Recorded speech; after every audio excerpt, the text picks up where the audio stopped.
चलिए तो let's continue with the next part of the lecture number 3, that is lecture number 3.2। तो try करेंगे कि इस लेक्चर में न्यूक्लियोफिलिक सब्स्टिट्यूशन के केसेस को पूरी तरह कवर कर ले, पूरी तरह कंप्लीट कर ले, और उसके बाद फिर एक और लेक्चर हम लेंगे एनजीपी पे, that is neighbouring group participation. ठीक है, चलिए तो स्टार्ट करते हैं होमवर्क क्वेश्चन से, जो आपको मैंने क्वेश्चन दिया था सॉल्व करने के लिए। देखिए, what products would you expect from the following solvolysis. अब क्योंकि यहां पर मेंशन किया है सॉल्वोलाइसिस, तो ये एक SN1 मैकेनिज्म होगा, तो कार्बोकेटाइन के थ्रू आप चलेंगे। तो फर्स्ट स्टेप में ब्रोमाइड बाहर जाएगा, ठीक है, और ये जो आपके पास चेयर कन्फर्मेशन में ये 6 मेंबर रिंग दिया है, ओके, यहां पे आपका आ जाएगा पॉजिटिव चार्ज, और ये बन गया। अब आप बोलोगे सर आपने इस बॉन्ड को इस तरह से क्यों लिखा, ठीक है, मतलब आप इस बॉन्ड को ऐसे लिखते और पॉजिटिव चार्ज लगाते, क्यों? बिकॉज ऐसे ही जब ये बॉन्ड था तो ये एक्चुअली एक टेट्राहेड्रल अरेंजमेंट था, बट द मोमेंट ब्रोमाइड बाहर गया अब ये sp2 बन जाएगा, प्लेनर बन जाएगा। तो मेरे को ये वाला बॉन्ड इन दोनों बॉन्ड्स के प्लेन में होना चाहिए, इसलिए इसको इस तरह से ड्रॉ करने के बजाय I have to draw it like this, so that all these 3 bonds are planar. ये जो तीनों बॉन्ड हैं सेम प्लेन में होने चाहिए। अब इसमें जो न्यूक्लियोफाइल है that is water, it can attack from either direction, ठीक है, मतलब टॉप से बॉटम से दोनों जगह से ये अटैक कर सकता है, राइट। तो ये यहां से भी अटैक कर सकता है और ये नीचे से भी अटैक कर सकता है। तो ऑब्वियसली बात है, इसमें आपके पास 2 प्रोडक्ट बनेंगे,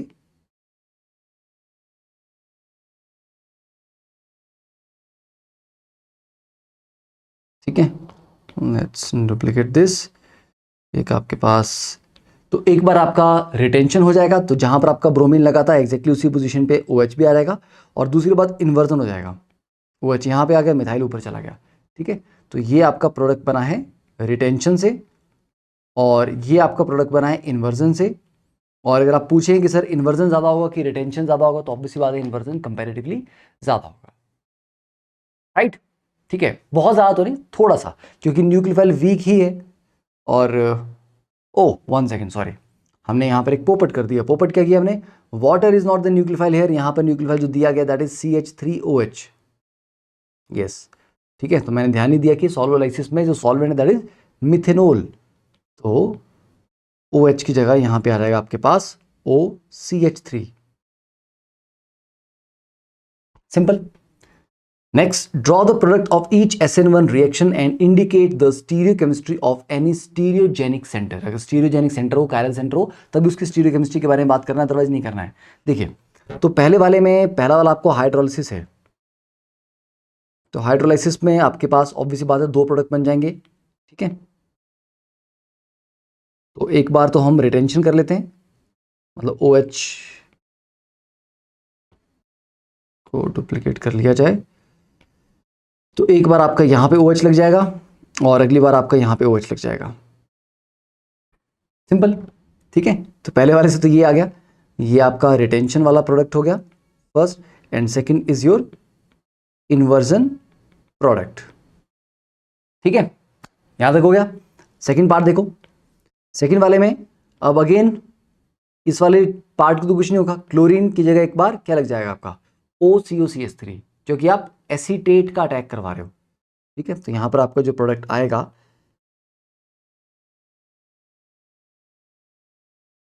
ये आ गया आपके पास, ठीक है, एंड इसको डुप्लीकेट कर लिया जाए,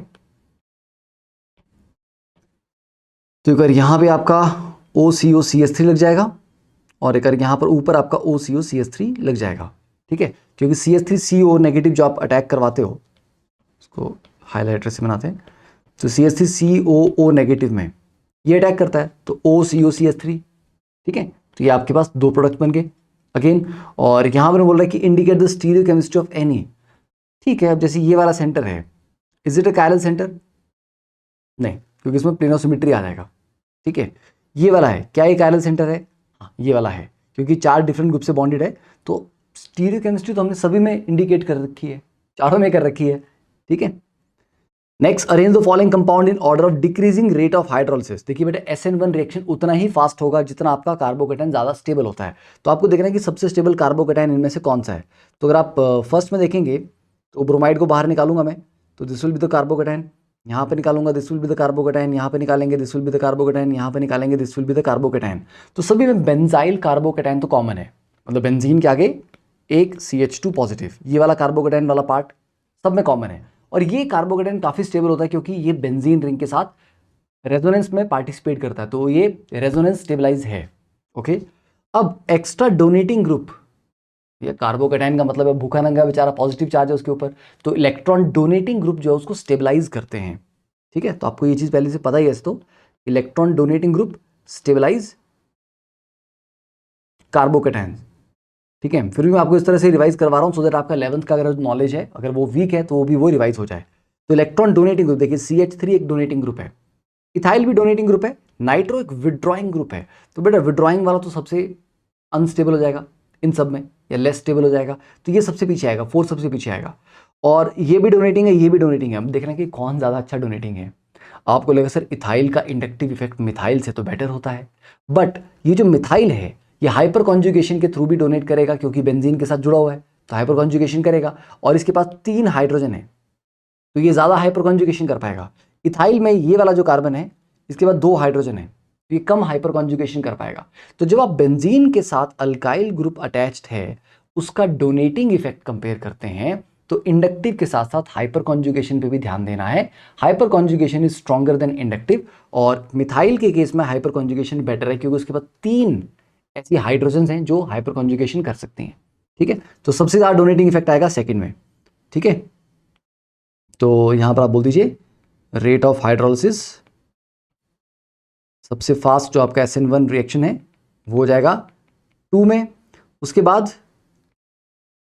3 में, उसके बाद 1, उसके लास्ट में आ जाएगा आपका 4, क्योंकि 1 में एटलीस्ट कोई डोनेटिंग नहीं है, कोई विड्रॉइंग नहीं है। 4 में आपका विड्रॉइंग ग्रुप है which will destabilise the carbocation. तो फाइनली बात करते हैं कि भैया कौन कौन से फैक्टर्स हैं जो SN1 को फेवर करते हैं। पहली बात काइनेटिक्स फर्स्ट ऑर्डर है, यस, तो फर्स्ट ऑर्डर का मतलब है it is favoured by weak nucleophile, वैसे लास्ट लेक्चर हमने कर ही दिया था ये, तो favoured by weak nucleophile, yes. क्यों? क्योंकि इसको वीक और स्ट्रॉन्ग से मतलब नहीं है, तो स्ट्रॉन्ग न्यूक्लियोफाइल आप लेंगे तो SN2 के चांसेस बढ़ जाते हैं। मैकेनिज्म आपका 2 स्टेप मत लिखो उसको, ठीक है, this is a carbocation mechanism which can be many steps depending on कि कार्बोकेटाइन रीअरेंज हुआ कि नहीं हुआ, पर एटलीस्ट 2 स्टेप तो होंगे, है ना। तो it's a carbocation mechanism. Stereochemistry intermediate आपका प्लेनर होता है, उसके ऊपर फ्रंट बैक दोनों टैग होते हैं, जनरली इन्वर्जन रिटेंशन से ज़्यादा होता है। आइडेंटिटी ऑफ R, तो अगर आपका रिएक्टिविटी ऑफ सबस्ट्रेट, तो जितना स्टेबल कार्बोकेटाइन होगा उतना ही जल्दी रिएक्शन होगा, ठीक है। तो इसलिए 3 डिग्री हैलाइड में सबसे फास्ट, फिर उससे कम 2 डिग्री, उससे कम 1 डिग्री, और बेटा मिथाइल हैलाइड तो डेफिनेटली रिएक्ट करेगा ही नहीं, ठीक है। मिथाइल हैलाइड में तो आपका SN1 नहीं आने वाला। तो जितना स्टेबल कार्बोकेटाइन है उतनी ही जल्दी हमारे पास SN1 होता है। तो ये तो कुछ स्टैंडर्ड से केस हो गए ना, 3 डिग्री 2 डिग्री 1 डिग्री। इनके अलावा भी बहुत सारी वैरायटीज हैं, अलाइलिक है, बेंजाइलिक है, ठीक है, alpha methoxy, alpha alkoxy, alpha amino, उस तरह के। तो there are so many different different varieties as well. तो आप इसको ब्लाइंडली मत इसको रट लो, बस ये याद रखो कि जितना स्टेबल कार्बोकेटाइन होगा SN1 बनने के चांसेस उतने ही बेटर होंगे। देन बात आती है सॉल्वेंट की, राइट। अच्छा, यहाँ पे रीअरेंजमेंट तो आपको पता है कि रीअरेंजमेंट आराम से होते हैं। अब बात आती है सॉल्वेंट की। कार्बोकेटाइन आपका रेट डिटर्मिनिंग स्टेप में बनता है, तो जितना स्टेबल कार्बोकेटाइन होगा उतना ही रिएक्शन फास्ट होगा। तो अगर हम कुछ ऐसा सॉल्वेंट लें जो उस कार्बोकेटाइन को सॉल्वेट कर सके, स्टेबलाइज कर सके, तो और भी अच्छा हो जाएगा, कार्बोकेटाइन की स्टेबिलिटी बढ़ जाएगी और रिएक्शन और फास्ट हो जाएगा। तो कौन सा ऐसा सॉल्वेंट है जो कार्बोकेटाइन को सॉल्वेट कर लेगा? ऑब्वियसली बात है, चार्ज को पोलर सॉल्वेंट ही कर पाएगा solvate, right, like dissolve like. तो क्योंकि आयन है तो उसको थोड़ा पोलर सॉल्वेंट चाहिए, तो पोलर तो चाहिए। और प्रोटिक, प्रोटिक सॉल्वेंट बहुत अच्छे से इसको वो करते हैं, सॉल्वेट करते हैं। तो it is favoured by polar protic solvents, ठीक है। तो protic solvent like water, alcohol, ammonia, they are protic solvents, ठीक है, because they will solvate the carbocation and stabilize it. Next अब बात आती है कि SN1 हमने बेसिक पढ़ लिया, SN2 हमने बेसिक पढ़ लिया।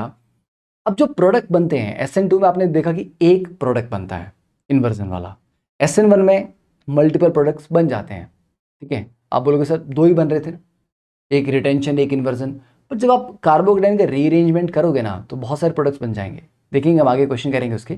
तो मतलब SN1 में मल्टीपल प्रोडक्ट्स बनते हैं, ठीक है। तो बात आती है कि कौन सा रिएक्शन स्टीरियो सिलेक्टिव है और कौन सा स्टीरियो स्पेसिफिक है। And for that we need to understand the meaning of these word कि बॉस स्टीरियो सिलेक्टिव क्या होता है और स्टीरियो स्पेसिफिक क्या होता है। What is stereo? वो गाने बजाने वाला स्टीरियो है या फिर it is a stereo chemistry वाला स्टीरियो है? तो it is a stereo chemistry वाला। ओके तो स्टीरियो सेलेक्टिव मतलब जिसकी स्टीरियो केमिस्ट्री में वो थोड़ा सेलेक्टिव है, चूजी है। अच्छा ये दो ऑप्शन है, अरे ये वाला सही लग रहा है, ये वाला बनाते हैं, उसको वो माइनर रखो। तो सेलेक्टिव बोलता है कि मेरे पास ऑप्शंस हैं, मैं ये भी बना सकता हूँ वो भी बना सकता हूँ, तो वो किसी एक को सेलेक्ट करता है कि चलो ये वाला मेजर बना लेते हैं, इसको वाला माइनर बना लेते हैं, ठीक है। स्टीरियो स्पेसिफिक बोलता है boss I am very specific, ये चाहिए यही चाहिए, एक ही चीज उसमें बनने वाली है, एक पर्टिकुलर स्टीरियो केमिस्ट्री वाला प्रोडक्ट। स्टीरियो स्पेसिफिक का मतलब ये नहीं कि सिंगल प्रोडक्ट बनेगा, इसका मतलब एक single product with a very specific stereo chemistry, because it is stereo specific. Specific है वो पहले से बोल रखा है मेरे को एग्जैक्टली ऐसा चाहिए, ये बॉन्ड इधर को निकला होना चाहिए, बॉन्ड उधर को निकला होना चाहिए, ठीक है। तो it is very very particular about the stereo chemistry of that. तो स्टीरियो सेलेक्टिव रिएक्शन देखिए क्या होते हैं। They give one predominant product because the reaction pathway has a choice. Selective मतलब चॉइस है आपके पास, ये सिलेक्ट करेंगे वो करेंगे, तो ये एक को मेजर बनाता है और एक को फिर माइनर, बाकियों को फिर माइनर रखेगा, ठीक है। तो either the pathway of lower activation energy is preferred और the more stable product is preferred. कि दो तरीके से प्रोडक्ट बन सकता है, या तो काइनेटिक प्रोडक्ट बनेगा जो जल्दी बन रहा हो जिसकी एक्टिवेशन एनर्जी लोअर है, या जो ज़्यादा स्टेबल है थर्मोडायनेमिक प्रोडक्ट, ठीक है। बट इसके में हमेशा चॉइस होती है, तो इसमें वन प्रीडोमिनेंट प्रोडक्ट बनता है, मतलब यहाँ पर आपको बेसिकली मेजर प्लस माइनर मिलता है। तो सेलेक्टिव का मतलब समझ लो कि बेटा एक मेजर भी होगा और एक माइनर भी होगा। स्टीरियो स्पेसिफिक का मतलब क्या है? स्पेसिफिक मतलब it leads to the production of a single isomer, ठीक है, single isomer as a direct result of the mechanism of the reaction and the stereochemistry of the starting material। मतलब जो product है उसकी स्टीरियोकेमिस्ट्री रिएक्टेंट पे depend करती है, क्योंकि जब SN2 में आप इन्वर्जन करते थे तो रिएक्टेंट पता होगा आपको, तभी तो आप बता पाओगे ना कि ये इन्वर्ट होकर ऐसा बनेगा। तो जो प्रोडक्ट है उसकी स्टीरियोकेमिस्ट्री रिएक्टेंट की स्टीरियोकेमिस्ट्री से ही डिसाइड होती है कि उसका बिल्कुल उल्टा कर देना है, राइट। और एक सिंगल चीज बन रही थी, कोई रीअरेंजमेंट या मल्टीपल प्रोडक्ट्स नहीं बन रहे थे मेजर माइनर। तो SN2 में आपका सिंगल प्रोडक्ट बनता है with a very very defined precise stereo chemistry, जो कि रिएक्टेंट पे भी डिपेंड करती है और मैकेनिज्म पे भी डिपेंड करती है। कि इन्वर्ट क्यों हुआ? क्योंकि बैक अटैक हो रहा था, ठीक है। देयर इज नो चॉइस कि मेजर माइनर बना लेते ना, एक ही बनेगा। तो the reaction gives a different diastereomer of the product from each stereo isomer of the starting material. मतलब अगर आप स्टार्टिंग मटेरियल लिया, ठीक है, मेरे पास एक अल्काइल हैलाइड है, उसका मेरे पास डेक्स्ट्रो फॉर्म भी है, लीवो फॉर्म भी है, मतलब आर भी और एक एस भी है।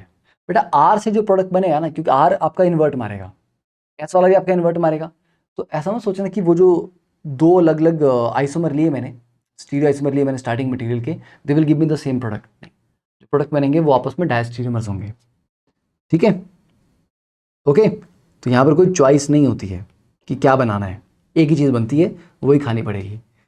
Now, the reaction in which the stereochemistry of the product is determined by the stereochemistry of the starting material are called stereospecific। ये जो हमने ऊपर कहानी देखी, तो stereospecific आप किसको बोल सकते हैं? SN2 को। और stereoselective किसको बोल सकते हैं आप? SN1 को। सिंपल, समझ आ गया? चलिए नेक्स्ट इज कंपीटिंग रिएक्शन। अब हमने देखा कि SN1 भी रिएक्शन एक का मैकेनिज्म है, एक SN2 भी है। 1 डिग्री प्रेफरेबली SN2 से जाते हैं, 3 डिग्री प्रेफरेबली SN1 से जाते हैं। What about 2 degrees? 2 डिग्री वाले जो है उसके बाद दोनों ऑप्शन SN2 की ऑप्शन भी SN1 की ऑप्शन भी है।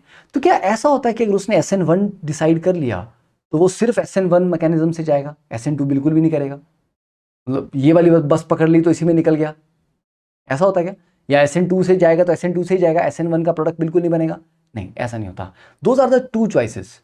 हाँ, एक चॉइस कई बार उसको लगता है कि ये ज़्यादा अच्छी है, जैसे मान लीजिए कि कंडीशंस इस तरह की हैं कि SN2 ज़्यादा फेवर हो रहा है, तो SN2 से ज़्यादा रिएक्शन होगा, मतलब SN2 will give you major chunk of the product will be as per the SN2। But ऐसा नहीं कि SN1 बिल्कुल भी नहीं होगा, वो भी होगा। क्यों? क्योंकि जब कोलिजन होते हैं आपस में तो every possibility is there, we are talking about probabilities. बस SN2 की प्रोबेबिलिटी मे भी किसी केस में ज़्यादा हो SN1 से, तो SN2 वाला पाथवे ज़्यादा होगा, SN1 वाला कम होगा। और किसी और रिएक्शन में ऐसा हो सकता है कि SN1 वाली प्रोबेबिलिटी ज़्यादा हो, वेक्टर्स इस तरह के हैं वो SN1 को ज़्यादा सपोर्ट कर रहे हैं, SN2 को कम कर रहे हैं। पर भाई कम तो कर तो रहे हैं ना, सरकार इसकी बन जाएगी पर ऑपोजिशन में तो ये भी बैठेगा, ठीक है, थोड़ी बहुत सीटें तो इसकी भी आएंगी। तो यस, तो because an alkyl halide can potentially undergo both SN1 and SN2 reaction simultaneously, rate law जो एक्चुअल है वो कंपीटिंग होता है। तो जो एक्चुअल रेट है उसमें कुछ पार्ट SN2 के अकॉर्डिंग भी होता है और कुछ पार्ट SN1 के अकॉर्डिंग भी होता है। तो ये सोचना कि ये बिल्कुल एक सिंगल मैकेनिज्म को 100% फॉलो करते हैं, ऐसा नहीं होता। इतना तक हो सकता है कि एक वाला रिएक्शन में भी 99% हो जाए, दूसरा भी 1 हो जाए, या 99.9 हो जाए, दूसरा 0.1 हो जाए, ठीक है, इतना तक हो सकता है। बट जनरली दोनों का कॉन्ट्रीब्यूशन थोड़ा थोड़ा सा तो रहता ही है, ठीक है। तो इसलिए हम ये लिखते हैं कंपीटिंग रिएक्शंस वाला ओवरऑल रिजल्टेंट रेट लॉ इस तरह से आपका डिफाइन होता है। तो ये K2 आ जाएगा rate constant for the second order that is SN2, और K1 आ जाएगा rate constant for the first order that is SN1। तो अब देखते हैं बाल को इसका रीकैप। तो you can just pause the video here and एक बार इसको थोड़ा सा खुद भी पढ़िए। ओके, पढ़ लिया? देखो, तो मतलब मेरे कुछ साथ समझाने वाली बात नहीं, सब कुछ समराइज कर दिया है।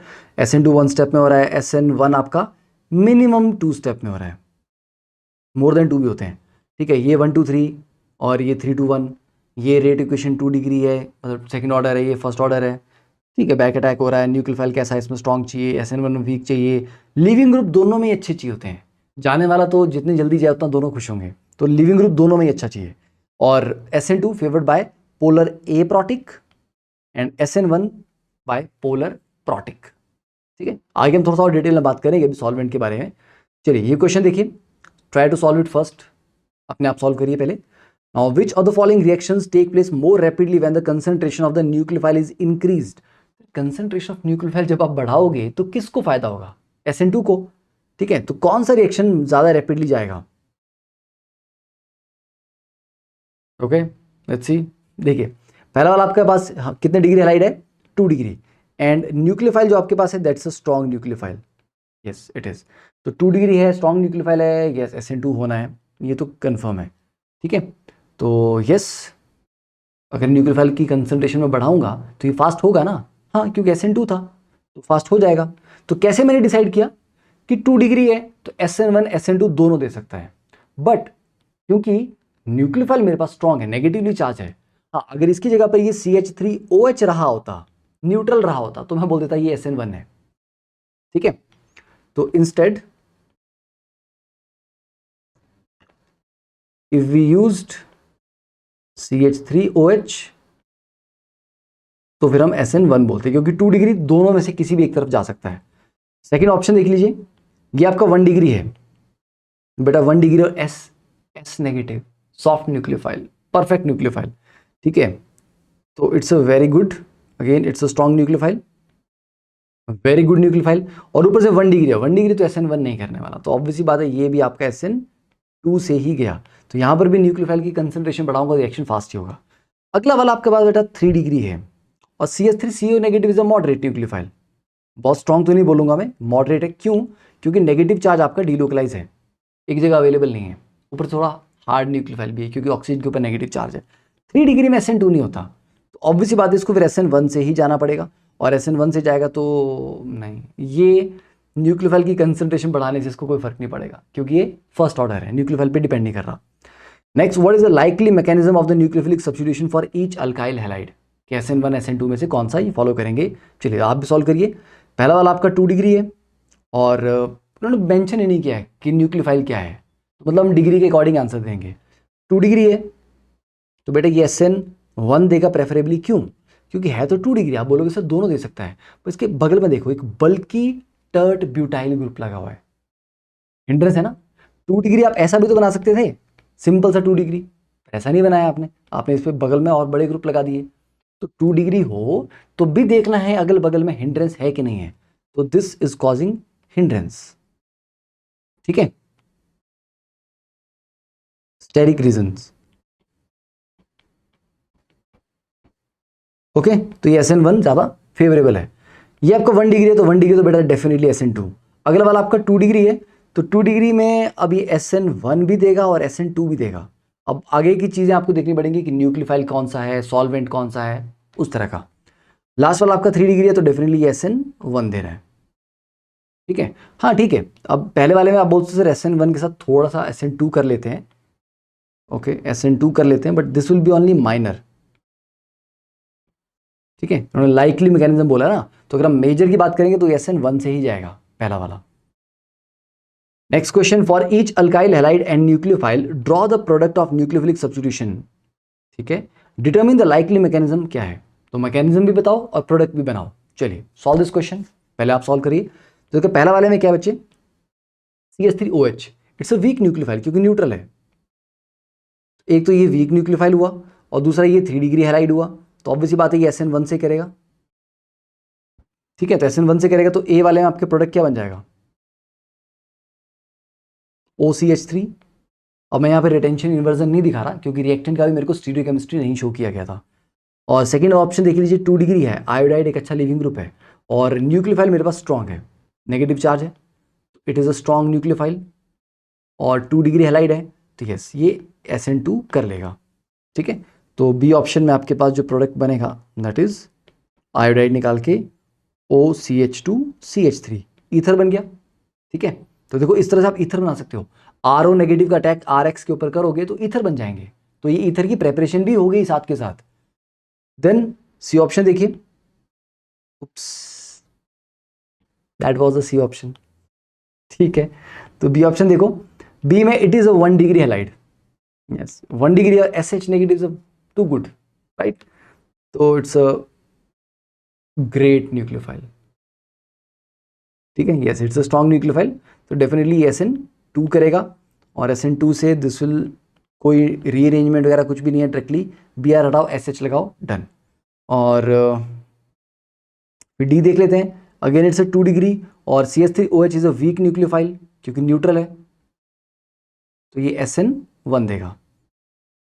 और SN1 में भी कोई यहाँ पर वेरिएशन नहीं आनी है, क्यों, क्योंकि जो BR हटेगा 2 डिग्री कार्बोकेटाइन बनेगा, उसमें 3 डिग्री में रीअरेंज करने की पॉसिबिलिटी नहीं थी। पहले वाले में भी क्या है, 3 डिग्री कार्बोकेटाइन डायरेक्टली बन जा रहा है, तो रीअरेंज करने का स्कोप नहीं है। तो यहाँ पर कोई ऐसा केस नहीं हमने पढ़ा SN1 का अब तक जिसमें कोई खास रीअरेंजमेंट करना पड़ा हो। Next, which compound in each pair reacts faster in nucleophilic substitution. इन्होंने ये नहीं बोला कि कौन से न्यूक्लियोफिलिक सब्स्टिट्यूशन होगी, मतलब जो भी होगी उसमें फास्ट कौन सा होगा। देखो पहले खुद सॉल्व करो फिर देखना, ठीक है। देखो पहला वाला अगर हम ऑप्शन देखें तो बेटा ये भी आपका 1 डिग्री, ये भी 1 डिग्री, तो दोनों SN2 से करेंगे। जब दोनों SN2 से करेंगे तो फास्ट कौन सा होगा, का लिविंग ग्रुप बेटर है, iodide is a better leaving group, तो दैट विल रिएक्ट फास्टर, ठीक है। Reason is better leaving group. अगले वाले में देखो OH और OH2 पॉजिटिव, बेटा OH को अगर बाहर निकाला तो OH नेगेटिव बन के निकलेगा which is a poor leaving group, जबकि OH2 पॉजिटिव को जो बाहर निकालते हैं तो H2O बन के निकलता है which is a perfect living group. तो ऑब्वियसली बात है जिसके पास ज़्यादा अच्छा लिविंग ग्रुप है वो ज़्यादा फास्ट करेगा। थर्ड में iodide is a better leaving group. Fourth में देखो OH negative is a strong base, अच्छा लिविंग ग्रुप नहीं है, पर ये अगर बाहर निकला CH3COO negative acetate ion, that is still a good leaving group, क्यों, क्योंकि नेगेटिव चार्ज एटलीस्ट डीलोकलाइज है, तो yes it can leave easily. तो ये क्वेश्चन था कि लिविंग ग्रुप एबिलिटी के बेसिस पे भी आप बता सकते हो कि कौन सा ज्यादा फास्ट होगा। Now next coming to the effect of solvent, कि सॉल्वेंट कैसा है, क्या करता है, क्या नहीं करता। तो वैसे आपको एक बेसिक सा कहानी मैं सुना देता हूँ पहले। कहानी यही है कि पॉज करके एक बार पढ़ लो, सो दैट जब मैं आपको कहानी सुनाऊँ तो आपको थोड़ा सा आप रिलेट कर पाओ कि मैं क्या एक्सप्लेन कर रहा हूँ। देखिए, you will generally find SN2 reactions are carried out in aprotic and often less polar solvents, DMSO, dimethyl formamide, acetone, इस तरह के सॉल्वेंट यूज करते हैं जब हम SN2 करवाते हैं। आपने देखा होगा, ये नहीं देखा तो देख लो, ठीक है। जबकि SN1 reactions are typically carried out in polar protic solvents like water. Common solvent for SN2 reaction क्या है, एसीटोन, काफी कॉमनली यूज करते हैं एसीटोन को, ठीक है, which is just polar enough to dissolve the ionic reagents but not as polar as acetic acid, a common solvent for the SN1। तो acetone is polar पर स्लाइटली, जितना सा चाहिए था उतना ही, ज्यादा नहीं। तो SN1 रिएक्शन के लिए क्या रिक्वायरमेंट है पोलैरिटी की, वाई पोलर प्रोटिक, क्योंकि मैंने आपको बताया कार्बोकेटाइन को वो सॉल्वेट करके स्टेबलाइज करेगा। तो polar protic solvents will solvate and stabilise the carbocation formed in rate determining step. Also the transition state is more polar than the starting material and so stabilise by the polar solvent. नहीं समझा? मतलब ये है कि जैसे देख लीजिए हमारे पास ये एक रिएक्शन है, CH3OH इज अ न्यूक्लियोफाइल है, और मेरे पास है ये, ठीक है। अब इनके बीच में ठीक है Br निकलेगा बाहर, कार्बोकेटाइन बनेगा, फाइन फाइन। बट अब आपने पढ़ा है कि मल्टीपल स्टेप में रिएक्शन होता है, जो ट्रांजिशन स्टेट आएगी वो कार्बोकेटाइन बनने से पहले आएगी। तो बेटा जब ट्रांजिशन स्टेट आएगी ना इसकी, तो ये Br वाला बॉन्ड टूट रहा होगा, पार्शियली टूट चुका होगा, तो इसके ऊपर पार्शियल नेगेटिव, इसके ऊपर पार्शियल पॉजिटिव थोड़ा अच्छे से डेवलप हो चुका होगा, जबकि रिएक्टेंट में कोई खास चार्ज नहीं था इनके ऊपर। अगर आप डाइपोल की भी बात करो तो रिएक्टेंट में इसमें कोई खास बड़ा स्ट्रॉन्ग डाइपोल नहीं है, कार्बन और ब्रोमीन के बीच में कोई बहुत ज़्यादा इलेक्ट्रोनेगेटिविटी का डिफरेंस नहीं होता, CH3OH अपने आप में न्यूट्रल है, तो रिएक्टेंट में ऐसा कोई खास चार्ज नहीं है। पर अगर आप इसका कार्बोकेटाइन देखोगे, उसके ऊपर तो एब्सोल्यूट पॉजिटिव चार्ज है, राइट। तो मुझे किसको स्टेबलाइज करना है? प्रोडक्ट को। प्रोडक्ट कैसा है मेरे पास? कार्बोकेटाइन, मतलब इंटरमीडिएट की बात कर रहा हूं, फाइनल प्रोडक्ट की बात नहीं कर रहा, रेट डिटर्मिनिंग स्टेप के प्रोडक्ट की बात कर रहा हूं, मतलब कार्बोकेटाइन की। तो मुझे किसको स्टेबलाइज करना है? कार्बोकेटाइन को, which is polar, more polar than the reactants. तो polar dissolves in polar, like dissolves like, तो पोलर चीज किस में घुलेगी? पोलर में ही होगी ना। तो मुझे एक पोलर सॉल्वेंट चाहिए, और अच्छी पोलैरिटी वाला चाहिए, लो पोलैरिटी नहीं, अच्छी पोलैरिटी वाला, ठीक है। तो मुझे एक हाईली पोलर सब्सटेंस चाहिए जो उसको अच्छे से सॉल्वेट कर सके, तो हम पोलर प्रोटिक सॉल्वेंट लेते हैं, वाटर उसको बहुत अच्छे से सॉल्वेट कर लेगा, राइट, ठीक है। अब इसमें ये जो स्टेटमेंट लिखी है, transition state is more polar than the starting material. देखो यार, अगर स्टार्टिंग मटेरियल ज्यादा पोलर होता और मैं पोलर सॉल्वेंट लेता, तो वो स्टार्टिंग मटेरियल को ज्यादा सॉल्वेट करता, रिएक्टेंट को। अरे रिएक्टेंट को ही स्टेबलाइज अगर तुम कर दोगे तो रिएक्शन होगा ही क्यों फिर? समझे? तो हम रिएक्टेंट को कभी स्टेबलाइज नहीं करना चाहते। तो यहां पर जब ट्रांजिशन स्टेट आपकी बनेगी, Br निकल रहा होगा, इसके ऊपर पार्शियल नेगेटिव चार्ज कुछ ज्यादा होगा, कार्बन के ऊपर पार्शियल पॉजिटिव चार्ज कुछ ज्यादा होगा, तो ट्रांजिशन स्टेट में जो चार्जेस होंगे वो, मतलब जो पोलैरिटी आएगी वो रिएक्टेंट से ज्यादा होगी। तो पोलर सॉल्वेंट उस ट्रांजिशन स्टेट को भी स्टेबलाइज कर रहा होगा, पहाड़ी। और ट्रांजिशन स्टेट अगर स्टेबलाइज होगी तो एनर्जी में नीचे आएगी, और पहाड़ी बेटा थोड़े नीचे आएगी तो क्रॉस करना आसान हो जाएगा। तो ट्रांजिशन स्टेट को कोई चीज अगर स्टेबलाइज कर दे तो ओवरऑल रिएक्शन वैसे ही फास्ट हो जाता है, क्योंकि पहले तुम्हें ऊंची पहाड़ी चढ़नी पड़ रही थी, अब वो पहाड़ी थोड़ा सा नीचे आ गई है। क्यों? क्योंकि वो स्टेबलाइज हो गया ट्रांजिशन स्टेट। टॉप जो एनर्जी पॉइंट होता है उसको ट्रांजिशन स्टेट बोलते हैं। समझ आया? हम रिएक्टेंट को स्टेबलाइज नहीं करना चाहते, ट्रांजिशन स्टेट और इंटरमीडिएट को करना चाहते हैं, या प्रोडक्ट को करना चाहते हैं।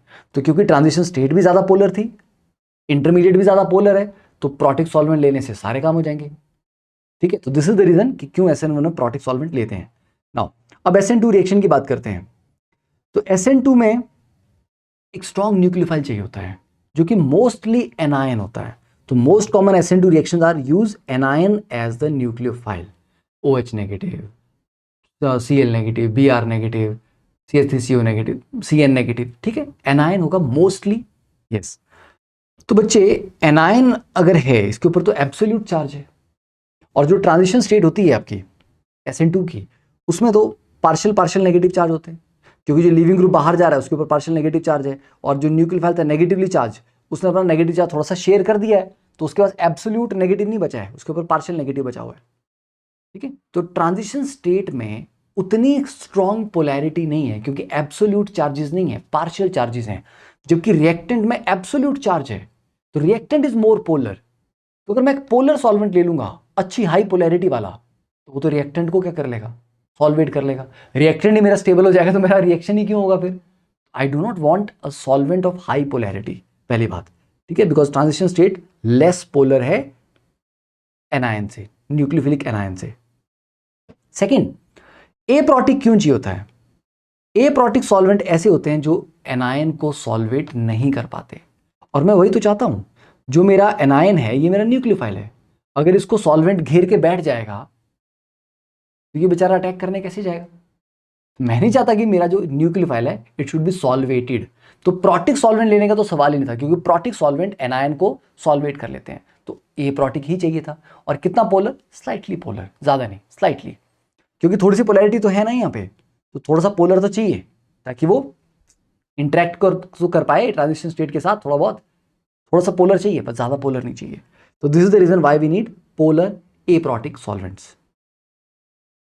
चलिए अब देखिए क्वेश्चन है, 2 क्वेश्चन।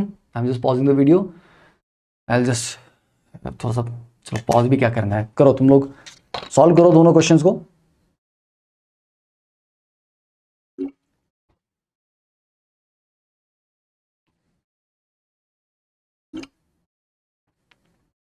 ये लेक्चर भी लंबा जाएगा, इसके पूरे पूरे आसार लग रहे हैं मुझे। देखो, which solvents favour SN1 reaction and which favour SN2 reaction. पहला वाला कैसा है, अरे अल्कोहल है, O के साथ H लगा हुआ है, मतलब hydrogen is bonded to an electronegative atom, इनको बोलते हैं प्रोटिक। तो ये SN1, CH3CN, CH3CN में कोई H इलेक्ट्रोनेगेटिव एटम से नहीं जुड़ा हुआ, तो ये A प्रोटिक है, तो ये SN2 को करेगा। कार्बोक्सिलिक एसिड ऑब्वियसली OH है ना, तो प्रोटिक हो गया। तो आप देखेंगे काफी SN1 रिएक्शन में एसिटिक एसिड को भी एज अ सॉल्वेंट यूज करते हैं, तो ये SN1 हो गया। ईथर O के साथ कोई H नहीं है, दिस इज A प्रोटिक, तो SN2 में आप यूज कर सकते हैं।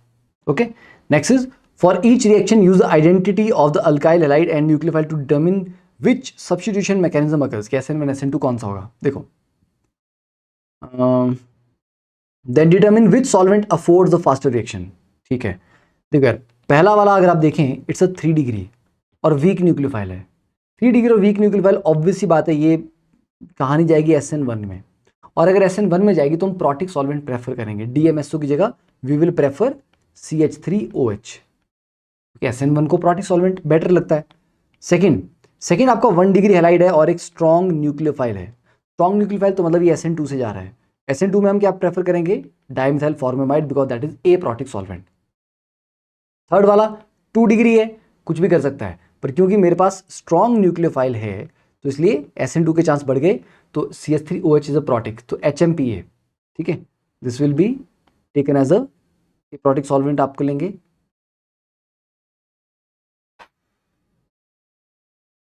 सिंपल।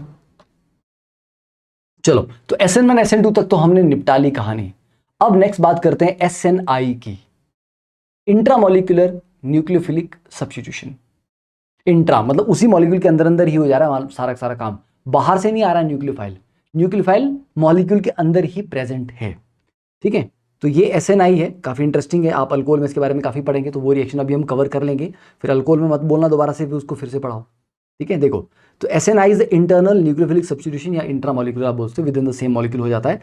तो this name was introduced to label, ऐसे न्यूक्लियोफिलिक सब्स्टिट्यूशन रिएक्शंस के लिए ये नाम निकाला गया था, which occur with retention of configuration. तो आप बोलोगे सर रिटेंशन तो SN1 में भी होती थी, हाँ, पर SN1 में इन्वर्जन और रिटेंशन दोनों होते थे। अब सोचो ना, SN2 में क्या हो रहा है आपका, सिर्फ इन्वर्जन। SN1 में क्या हो रहा है, दोनों चीजें, रिटेंशन प्लस इन्वर्जन। अब तक कोई ऐसा केस तुमने नहीं पढ़ा जिसमें सिर्फ रिटेंशन हो रही हो, सिर्फ रिटेंशन, है ना। तो यस, तो देयर आर सम रिएक्शंस जहां पर सिर्फ रिटेंशन होती है।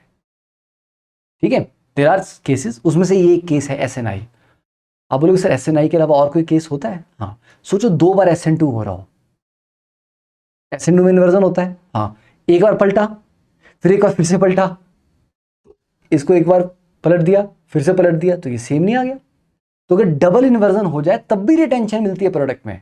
तो कभी कभी प्रोडक्ट में जो आपको रिटेंशन मिलती है वो इसलिए नहीं मिलती कि SN2 नहीं हो रहा था, SN2 2 बार हो गया, 2 बार इन्वर्ट हो गया ओवरऑल, तो वो आगे हम NGP में पढ़ेंगे, नेबरिंग ग्रुप पार्टिसिपेशन में, उसमें डबल बार इन्वर्जन होता है, तो वो ओवरऑल रिटेंशन काउंट होता है फिर वो।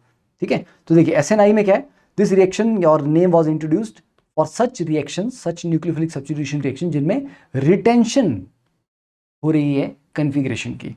जैसे इसका एग्जांपल है ROH plus SOCl2 gives you RCl plus SO2 plus HCl। This is बहुत जाना माना डार्जन्स प्रोसेस है ये। क्या है ये, डार्जन्स प्रोसेस, बहुत ज्यादा जाना माना, मतलब बहुत इफेक्टिव है। ये अल्कोहल को अल्काइल क्लोराइड में कन्वर्ट करने के लिए बहुत परफेक्ट रिएक्शन माना जाता है।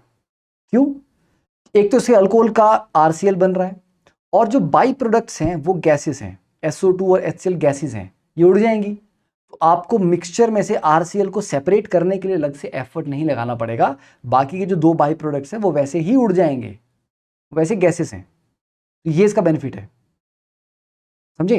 तो this is why this is a best method for preparing alkyl chloride from alcohols. अब मैकेनिज्म देखते हैं ROH का SOCl2 के साथ क्या होने वाला है। ठीक है, अब SOCl2 का जो स्ट्रक्चर है वो ये है। ठीक है, देखो ये स्ट्रक्चर आ गया। अब ये ऑक्सीजन कहाँ अटैक कर सकता है? ये सिंपल न्यूक्लियोफाइल वाला अटैक है।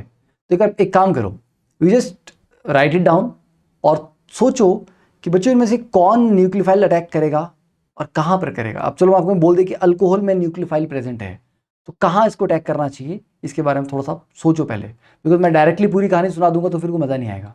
ओके ओके डन, सोच लिया? तो ये तो आपको पता है कि सर अगर ये आपका न्यूक्लियोफाइल है तो ऑब्वियसली बात इसमें ऑक्सीजन का लोन पे ही अटैक करेगा। बेटा SOCl2 में इलेक्ट्रोफिलिक सेंटर क्या हो सकता है? सल्फर, क्योंकि सल्फर डबल बॉन्ड ऑक्सीजन में पोलैरिटी है, ऑक्सीजन के ऊपर पार्शियल नेगेटिव चार्ज, सल्फर के ऊपर पार्शियल पॉजिटिव चार्ज, क्योंकि सल्फर तीनों जगह इलेक्ट्रॉन छोड़ रहा है, तो क्लोरीन को लूज कर रहा है, एक ऑक्सीजन को लूज कर रहा है, राइट? तो तीनों जगह बॉन्ड्स में सल्फर इलेक्ट्रॉन छोड़ ही रहा है बेचारा, उसके ऊपर अच्छा खासा strong partial positive charge build हुआ होगा, तो इसलिए अटैक ऑक्सीजन के थ्रू होगा सल्फर पे। ठीक है, अटैक हो गया, ठीक है, ये वाला डबल बॉन्ड ऊपर शिफ्ट करेगा, फिर ये नीचे आएगा, एक क्लोरीन बाहर जाएगी। चलो इसको कर लेते हैं प्रॉपर। तो लेट्स से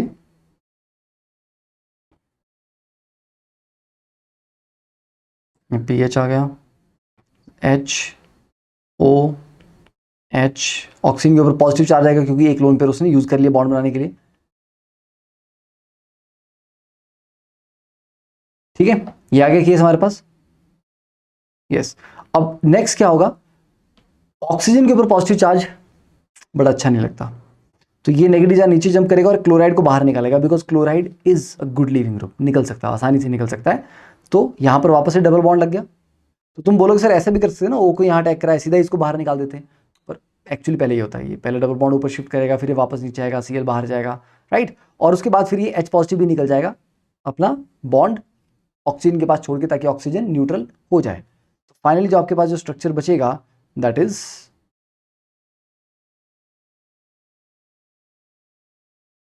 यहां लिखते हैं,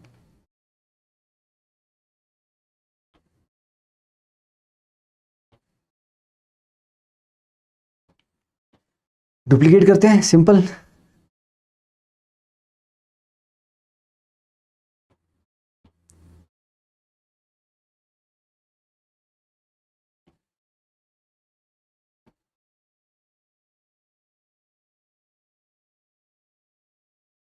ठीक है, ये बन गया हमारे पास। ओके, अब इसमें ये जो क्लोरीन है it will act as a nucleophile और ये अंदर से ही अटैक कर देगा। तो कार्बन ऑक्सीजन का जो बॉन्ड है इसमें पोलैरिटी है, ये वाला बॉन्ड इस तरह से शिफ्ट होगा और ये क्लोरीन यहीं से अटैक कर देगा कार्बन पे अंदर से ही, और वो भी फ्रंट से ही अटैक करेगा। तो जिस तरफ से ये OH या OSO मतलब SO2 बाहर निकलेगा, उसी साइड से क्लोरीन भी अटैक करके बॉन्ड बना लेगा, इसलिए इसमें रिटेंशन आता है।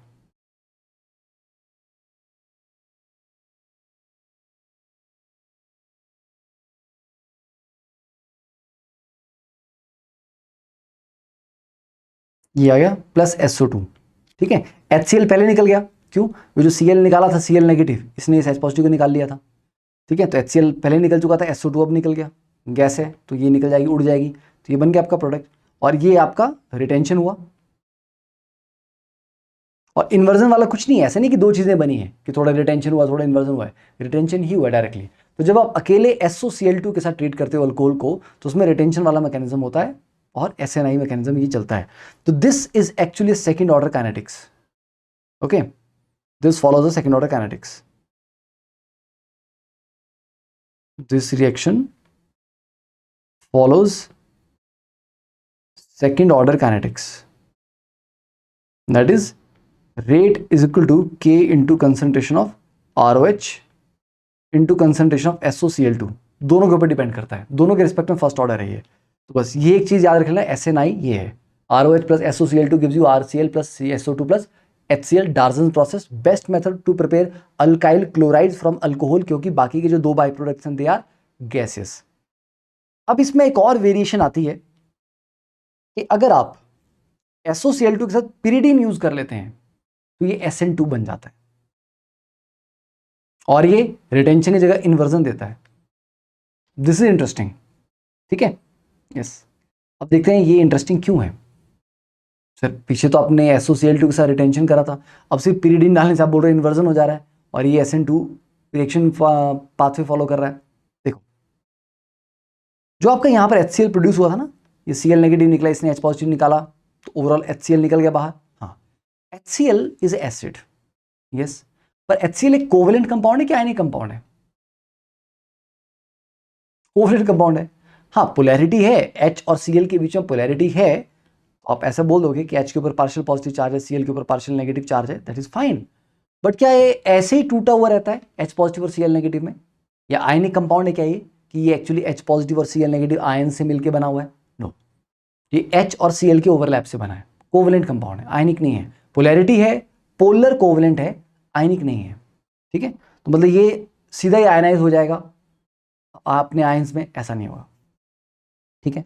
तो ये जो HCl प्रोड्यूस हुआ था, अब ये जो पिरिडीन आपने लिया है, it is basic in nature, पता ना पिरिडीन, ये okay, it is basic in nature, yes. तो बेस होने की वजह से ये एसिड बेस रिएक्शन कर लेगा, तो दोनों आपस में रिएक्ट करके क्या बनाएंगे, C5H5NH positive Cl negative,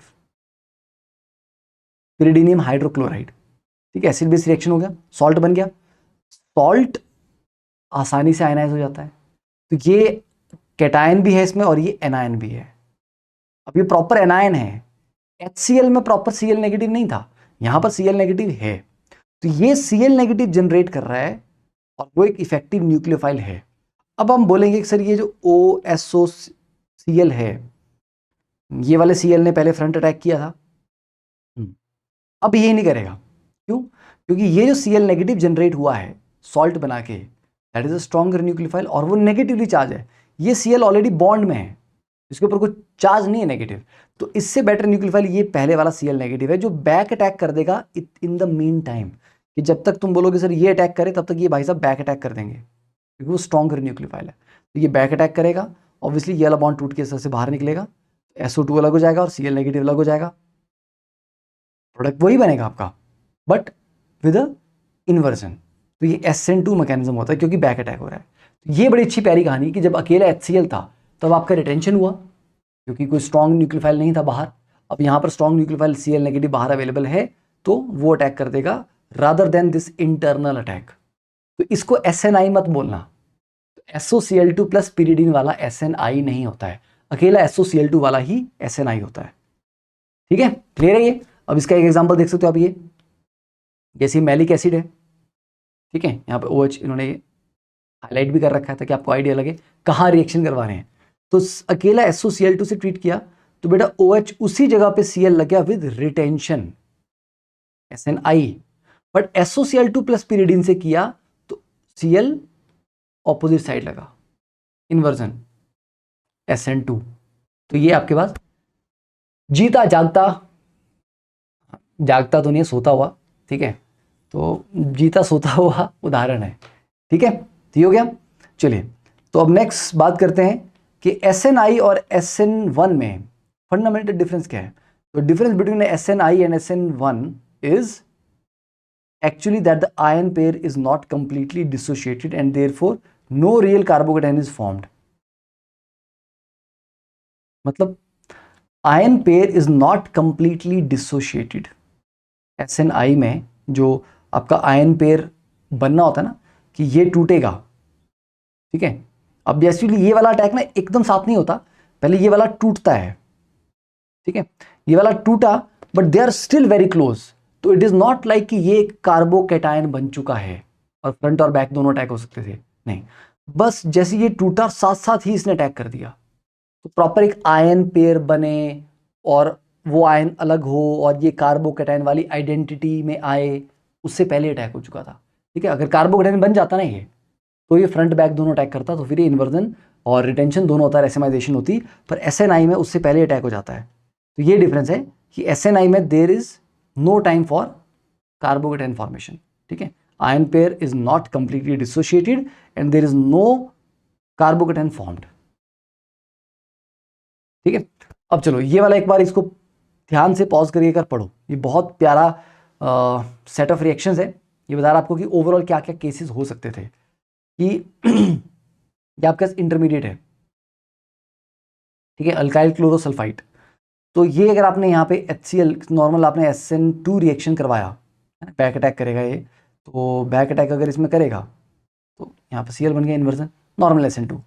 pyridine के साथ लेते थे आप, तो पिरिडीन के साथ भी आपका SN2 ही होता था, पर कैसे होता था, क्योंकि ये पिरिडीन HCl के साथ कंबाइन कर लेती थी और एक Cl नेगेटिव जनरेट करता था, ठीक है, तो ये भी SN2 ही होता है, ओके।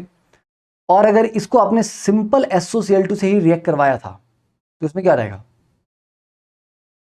इसमें क्या होगा, सिंपल रिटेंशन, ठीक है, ये ROH को आपने सिर्फ SOCl2 से ट्रीट किया, आगे पिरिडीन नहीं डाला। तो अगर आप पिरिडीन डाल देते तो SN2, अगर आप HCl डाल देते इसमें, देखो वेरिएशन देखो, अगर आप बेस डाल देते इसमें, ठीक है, पिरिडीन, तो ये SN2 से जा रहा है, ओके, इन्वर्जन। अगर आप इसकी जगह HCl डाल देते, ये वाला केस हमने नहीं पढ़ा एक्चुअली HCl डालने वाला, ठीक है, बट अगर आप इसमें इसकी जगह पे HCl डाल देते, ठीक है, तो तब ये SN2 से जाता, तब भी इन्वर्जन होता। और अगर आप कुछ नहीं डालते इसको, जस्ट SOCl2 अकेला है, ऐसे ही छोड़ देते इसको बेचारे को, तो ये आपका SNI से जाता रिटेंशन। तो ये वेरिएशन है, बेस में भी SN2, एसिड में भी SN2, और आपका कुछ भी नहीं डालने पे आपका SNI हो रहा है, ओके डन। ये देखो इस तरह से आप इसको इस तरह से भी दिखा सकते हो कि ये वाला बॉन्ड टूट गया था, SO2Cl बन गया था, और यहीं से फिर Cl ने फ्रंट से अटैक कर दिया, इससे पहले कि वो कार्बोकेटायन की आइडेंटिटी में आता।